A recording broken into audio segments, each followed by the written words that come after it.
જો આપણે તલની સાહણી આવી ગઈ છે અને આપણે આ તલ છે ને એ આપણે એમાં નાખી દેવાના છે.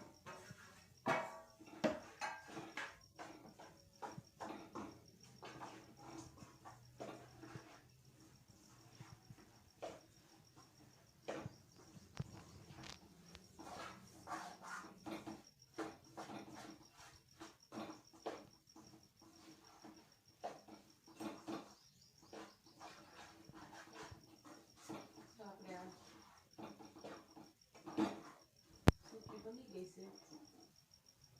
તો આપણે આ થાળમાં કાઢી લેવાનું છે. થાળમાં કાઢી લેવાનું છે.